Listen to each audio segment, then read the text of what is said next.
Güzel bir haberim var saygılı seyirciler, isterim sizinle paylaşayım. Türkiye'de Silifke kasabasında uluslararası 49. Folklor Festivali geçirildi. Bu festivalde pay aldı Gagauzyan genç talantları da. Kazaköy'ün şenlik oyun kolektivi hem türkücüler.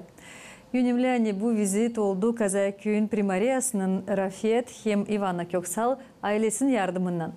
Folklor festivalleri tanıştırırlar uşakları başka devletlerin külturalarından. Gençler gösterirler halkın zenginliklerini, varlığını. Biz danıştık Kazaköy'üne, davet ettik uluslararası 49. Folklor Festivalin bayanlarından. Biz kaçan kabul ettik haber Ivan Ivana'dan. Hani var bize kolaylık gitme Türkiye'ye katılma festivale. Biz çocukların çok sevindik. Niçin ki Covid'la 2 yıl biz dinlendik. Pek istedik gitme neresi, gösterme bizim oyunları. Bu festival Türkiye'de 49. festival. Gittik biz oraya 6 gün sürdü o festival. Her gün biz orada gösterdik bizim halk oyunları. 2 oyun oynadık sabahleyin, 2 oyun oynadık akşamüstü. Çocuklar geçtiler büyük praktikayı bu taraftan. Ben de sevinirim. Açan yetiştik. Bizim yolumuz sürdü 36 saat. İlk sıradan birazcık zordu bize. Ama açan yetiştik. Bizi pek güzel karşıladılar. Kurdular bize masayı. Biz geç yetiştik gece arası. Yerleştirdiler bizi odalara. Ben pek sevindim. Hani bizde olmuş öyle kolaylık gitme Türkiye, görme bu güzel devleti.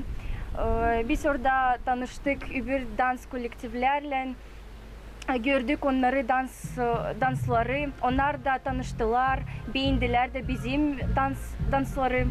Da her akşam biz toplanardık, buluşardık, konuşardık, oynardık bizim halk oyunları, onların halk dansları da çok iyi geçirdik bu vakti bile. Benim çok beğendim bizim bu Poyastka'da bizim uzun yolu. Orada vardı çok meraklı yerler, biz geçerdik. Güzel yerlerden de biz seyrederdik o vitları pencereden. 7 günün içinde biz orada dostlaştık pek güzel insanlarla. Bizim kolaylığımız oldu onlarla oynama, futbol, denizde oynama. Ben pek beğendim değil. O insanlar pek açıklayın, pek güzel de bize değil. İlk ben çevirdim, ben inanmadım bu habere ama sonra ben şenlendim de bekledim bu Poyastka'yı sevinmelikle. Bu oyunlar ayrıldı bu festivale. Niçin ki ona yakın bizim Gagauz kültürümüze. Bir oyun Çeşme'den güzel oyun gösterilir bizim Gagauz güzel kızları, Gagauz güzel çocukları. Anglar pek Şeremet'in güzel oynarlar. İkinci oyun bizde Kirasa havasıydı. O havası bizim Gagauz oyunu. Onu oynar 3'er kişi. 2 çocuk, bir de karı. Üçüncü oyun Gagauz kesiydi. 4. oyun bizde Moldovan oyunu.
ilk sıra açan biz yetiştik oraya.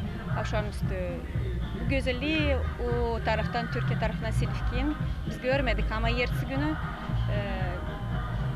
pek gözüme sevindirdi. O çiçekler, lavra, çocukları, angıları pek güzel. Yolun boyunda, her yerde açıyla gözünü. Çok yerler onların taşlı. Bizde kara toprak, onlarda taşlı hem kırmızı toprak. Orada insan pek çalışkan. Çok işler ona büyüderler, işlerler. Pek sevindiler bizi açan görler bizim mahallelerde. Bizim oyunları ona pek beğendiler. Biz gezdik çok taraflarda da gördük nice yaşarlar insanlar. Biz gösterdik onlara bizim halk dansları da gösterdik Gagavuz kültürasını. Bizde yoktu değil çok boş vakit ama açan biz dinlerdik. Biz giderdik konsertlere, biz giderdik lavkalara alma bir şey, yeve, tatlı, ruba. Biz gittik konsertlere da sesledik Türk müzikleri. Elbette ki ben isterdim olsun bizde böyle kolaylık gitmeye hatta başka devletlere de Türkiye'de yine göstermeye bizim kültürümüzü, nasıl biz yaşarız, görmeye nasıl yaşar başka devletlerde insanlar. Bunlar pek güzel momentler, anılarını değil lazım unutmak. Biz pek sevindik hani bizde oldu böyle kolaylık gitmeye bir devlete bakmadan hani bizde uzun yoldu ama biz isteriz çok sağ ol söylemeye Ivana hem Rafet Bey'e angıları verdiler bize böyle kolaylık göstermek kendi dans halk oyunlarını hem görmeye bir devletlerin halk oyunlarını. Gagavuzya'dan, Kazak'tan şenlik grupası katıldı Silifke kasabasında, Türkiye'de halklar arası festivaline. Burada hem müzik vardı hem oyunlar gösterilirdi. Bizim uşaklar sefte gittiler böyle uzağa, Türkiye'nin uzak kasabasına. Ama folklor festivali bilirsiniz hani birleştirir, kaynaştırır kültürleri, uşaklarımızı birleştirir, tanıştırır. Başka halkların güzelliklerinden öğretir. Onları olmakta açık göz, geniş yürekli, bakma nasıl yaşar insanlar aşırı da araştırma, ne isla, ne prost, kendine faydalı bilgileri de alma. Çünkü festival o değil sadece bir oyun. Festival o uşağa kazandırma yeni bilgiler. Uşak kendini daha çetin duysun, daha yeni bilgiler öğrensin hem de kendi vatanında, kendi ailesini kurduğundan, kendi uşaklarına baksın, ana babasına saygı duysun hem de kendi kültürasını unutmasın. O oyunlar, o türküler, onlar kuruyorlar bizim halkımızı, bizim varlığımızı. Onun için bu pek önemli. Denince önemli bir kilim dokuma, o kadar önemli bir oyun oynama, o kadar önemli bir halk oyununu giymeye hem de kendi halkını göstermeye, başkasına tanıtma hem de anlatma. Kimsin sen, nereden sen geldin? İki soru. Sizin duygularınızı isterim bilme. Hani sizin doğma köyünüzden kolektif gitti gösterme. Hem köyü hem Gagavuzya'da Türkiye Devleti'nde var festivalde. Ben her zaman her bir kolektif için, her bir türkücü hem oyuncu için seviniyorum açan.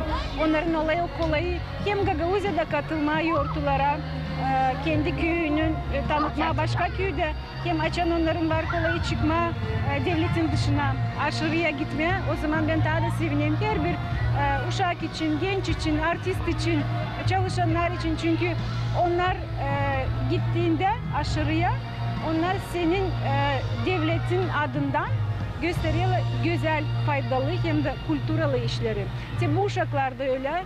Onlar da pek büyük değil ama gayet profesyonel uğra çıkmaya savaşıyorlar. Hem de benim bakışıma göre pek güzel gösterdiler Moldova oyunlarını, Gagavuz oyunlarını, Gagavuz türkülerini çaldılar. Onun için bir zaman kültüre ziyade olmaz. Bir zaman kültüre taştırmaz insanın bilgilerini. Ne kadar daha çok kültürel olacağız. Bir sadece oyun türkü hem taraftan. O zaman halkımız da olacak daha toplu, daha birleşik hem de kendi yaşamamızı ilerleteceğiz bırakarak kuşaklarımıza. Biz mutlanırız hani başka pay olacak.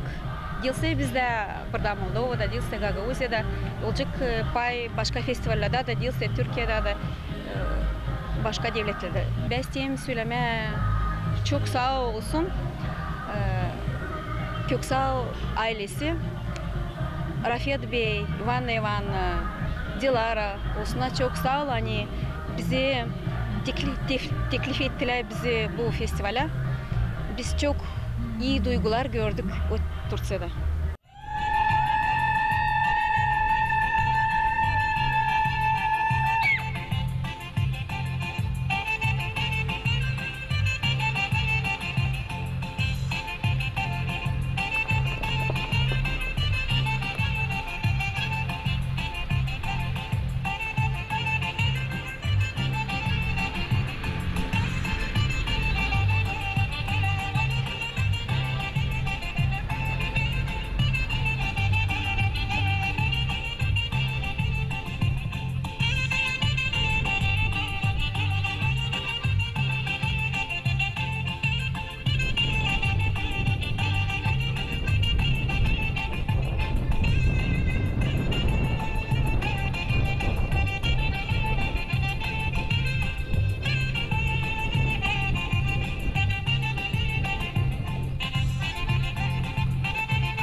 Go!